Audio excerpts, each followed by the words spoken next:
I have the privilege to present a Lillian Smith Book Award to Ariela J. Gross, who is the John B. and Alice R. Sharp Professor of Law and History at the University of Southern California. Although each year we have many excellent choices, Dr. Gross was a standout from the beginning. She has had the courage to undertake a discussion of this vexed and troubled subject.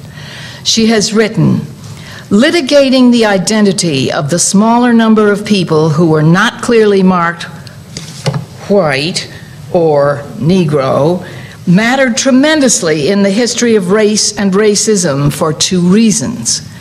First, because the margins were bigger than we have thought.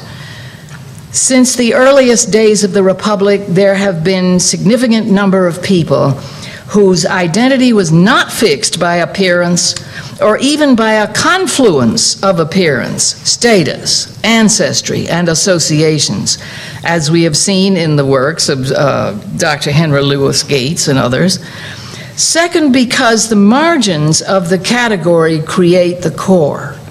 People revealed what race meant to them only when they needed to adjudicate its boundaries. And in drawing those boundaries, they were creating race. Already, we are into a consideration of a subtle and complex topic.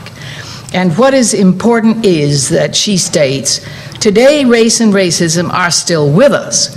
If it were true that racism in the past was based only on a now discredited biological understanding of race, it would have been comparatively easy to eradicate racism with colorblind policies in the late 20th century.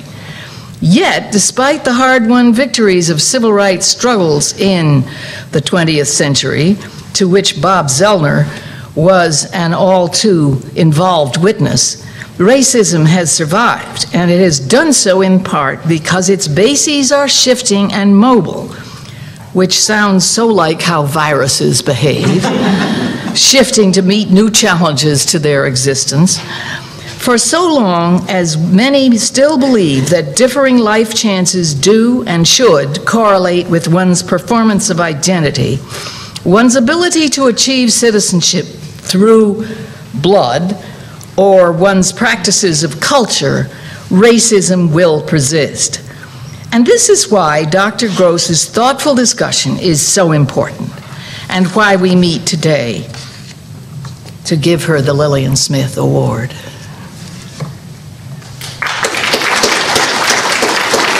Well, thank you so much.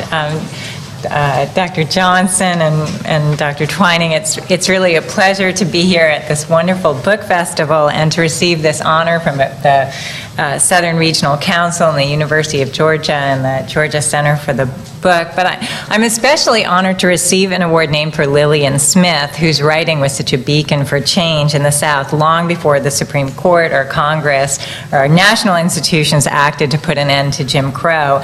And I'm also especially honored to receive an award for doing a small part to advance understanding of the South, because although I've been studying the South for about 20 years now, I'm not a Southerner, and this book isn't strictly speaking a Southern history, so I'm thrilled to have it recognized as having something to say about the struggle for racial justice, not only in the South, but in the nation. In fact, I think the biggest challenge for me in writing it was trying to talk about both the South and the rest of the country in the way that made sense. So I want to say a few things about the book, but before I do that, I just want to acknowledge a couple of people who are here today. And first, my daughter, Sophia. She's here representing her dad and her big sister.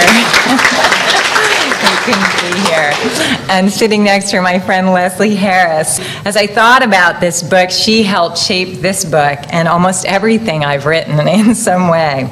And in particular, when I first sketched out sort of my plan, before I'd written, my proposal, I had it structured so the part one was about the South and part two was sort of everything else. And Leslie pointed out to me that structure would make it appear as though race and racism were a Southern problem that then infected the rest of the country. And that's not true. Race is, as Gunnar Myrdal said, about the same time Strange Fruit was written, race is the American dilemma. And I wanted to write a book that could try to capture the different permutations of that dilemma of race across the country and across time. And that was the challenge for me, and Leslie really helped me with that. This book was in the making for about more than 10 years, and it took me to archives and courthouses all over the country, but it actually started in Georgia with a case I found in the Georgia Department of Archives and History. So I thought I would just briefly tell you the story of that case so you have an idea of the kind of trials I'm talking about, because this book tells the history of race and racism in this country through the lens of trials of racial identity, cases where courts are trying to figure out whether someone is black or white or Indian, later on whether they were white for the purposes of immigration, naturalization, so a range of cases. But the first trial of racial identity I ever read, I found in the Georgia archives while I was looking for something else, and the way history scholarship often happens. It was called Bryan versus Walton, and it was a case that went up and down the Georgia court system 3 times in the 1840s and 1850s. And the second time it reached Georgia's highest court, the opinion gained some notoriety because the judge in that case articulated an argument that would be borrowed a few years later by Justice Taney of the Supreme Court in the infamous decision of Dred Scott. It was an argument that explained that even a free man of color could never be a citizen and had no rights a white man was bound to respect. And Justice Taney actually borrowed it from this Georgia Supreme Court case.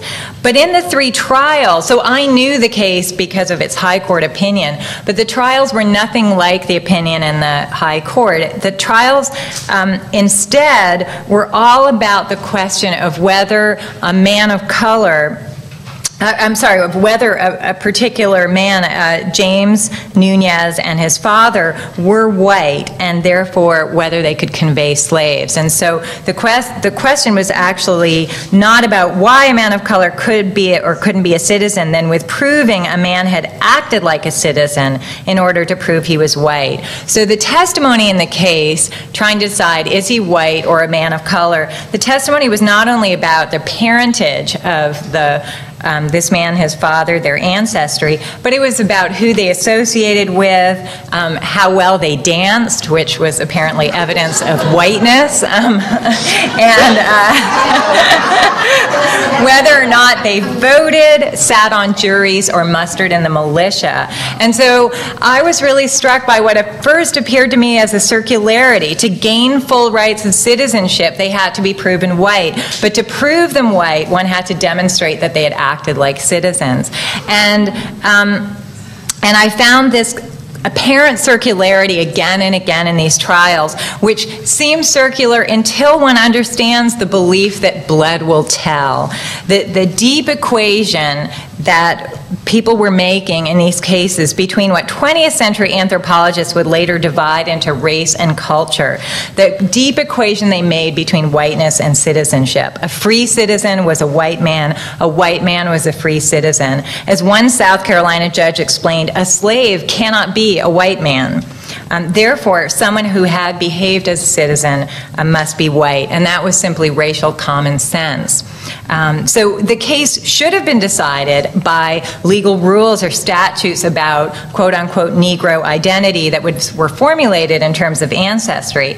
And often I found before I started to write, historians of the law and legal scholars write about the history of race in terms of the rise of the one-drop rule. They look at those statutes and they look at the fractions of ancestry and they say that's the important story here is if you look at what's on the books, it becomes, it's the rise of the one-drop rule. And it's often used to contrast the United States to other systems of slavery in the Americas that had more racial categories, more intermediate, more racial mixture, more intermediate categories. But as Dr. Twining quoted, in fact, there was more mixing in the U.S., more people of ambiguous racial status than we've acknowledged, and ancestry rules actually couldn't decide actual cases. And so the book was my effort to write the history of the making of race, not through statutes or high court opinions, but